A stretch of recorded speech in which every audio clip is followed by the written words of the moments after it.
আসসালামু আলাইকুম রহমতুল্লাহ। ইফতার একজন রোজাদারের কাছে খুব গুরুত্বপূর্ণ একটি শব্দ। সারাদিন অক্লান্ত পরিশ্রমের পরে এবং সারাদিন কষ্টের পরে একটা মুহূর্ত আসে যখন আল্লাহ রাব্বুল আলামিনের কাছে নিজেকে সুপর্দ করে দেওয়ার সময় আসে। একটা মুহূর্ত আসে যখন আল্লাহ রাব্বুল আলামিনের জন্য খাবার নিয়ে অপেক্ষা করা হয়, কখন আল্লাহ রাব্বুল আলামিনের পক্ষ থেকে হুকুম আসবে এবং আমরা আমাদের রোজাটাকে ভঙ্গ করব। এমন একটা গুরুত্বপূর্ণ টপিক হচ্ছে ইফতার, এবং ইফতারের মাধ্যমে আমাদের ভ্রাতৃত্ববোধ বাড়ে। ইফতারের মাধ্যমে আমাদের ফ্যামিলি বন্ডিংটা আরও ডেভেলপ হয়। কিন্তু আমরা বর্তমানে যদি আমাদের আশেপাশের দিকে খেয়াল করি, আমরা দেখবো ইফতারের নামে অশ্লীলতা চলছে। ইফতারের নামে রেস্টুরেন্ট, ইউনিভার্সিটি ক্যাম্পাসে ফ্রি মিক্সিং চলছে। ইফতারের নামে আমরা দেখব যে বয়ফ্রেন্ড গার্লফ্রেন্ড একত্র হয়ে অশ্লীলতা চলছে। অথচ আল্লাহ রাব্বুল আলামিন ইফতারটাকে অনেক গুরুত্বপূর্ণভাবে দেখেছেন, এবং একজন রোজাদারের কাছে ইফতার অনেক গুরুত্বপূর্ণ বিষয়। আমি কি কোনো একটা জিনিস চিন্তা করে দেখেছি? আল্লাহ রাব্বুল আলামিন বলেছেন রোজা রাখা অবস্থায় তার স্ত্রীকে স্পর্শ করতে মানা করেছেন। অথচ একজন স্ত্রী, একজন হাজব্যান্ডের কাছে অনেক গুরুত্বপূর্ণ একটা বিষয়।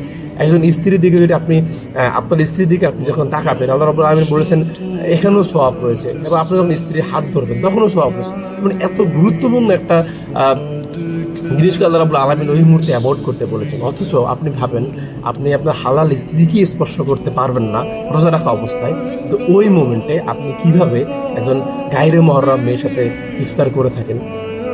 আপনার কাছে আল্লাহ রাব্বুল আলামিন আপনাকে মানা করে দিয়েছেন যে আপনি রোজা রাখা অবস্থায় স্ত্রীর কাছেও সেভাবে যেতে পারবেন না। অথচ ওই মোমেন্টটাতে আপনি কিভাবে একজন গায়রে মুহররমকে নিয়ে ইফতার করতেছেন, একজন গায়রে মুহররমকে নিয়ে, যে মেয়ে আপনার জন্য হারাম, তাকে নিয়ে আপনি ক্যাম্পাসে ঘুরতেছেন।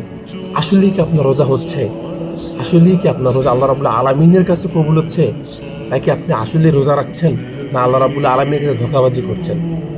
এটাকে রোজা বলা হয় না, এটাকে আল্লাহ রাব্বুল আলামিনের কাছে ধোঁকাবাজি করা হয়। আপনি কষ্ট করেন সারাদিন না খেয়ে থেকে, সারাদিন কষ্ট করে যখন আপনি একটা মুহূর্ত আসে যখন আল্লাহ রাব্বুল আলামিনের কাছে নিজেকে সুপর্দ করে দেওয়ার, ওই মোমেন্টটাকে আপনি হারামের মাধ্যমে উপভোগ করছেন। ওই মোমেন্টটাকে আল্লাহ রাব্বুল আলামিনের কাছে সুপর্দ না করে দিয়ে বরং আল্লাহ রাব্বুল আলামিনের সাথে আপনি তাচ্ছিল্যতা করছেন। আমরা কিভাবে কখনো ভেবে দেখেছি? তার মানে আল্লাহ রাব্বুল আলামিনের সাথে আমরা লিটারলি মজা করছি এ রোজার নামে।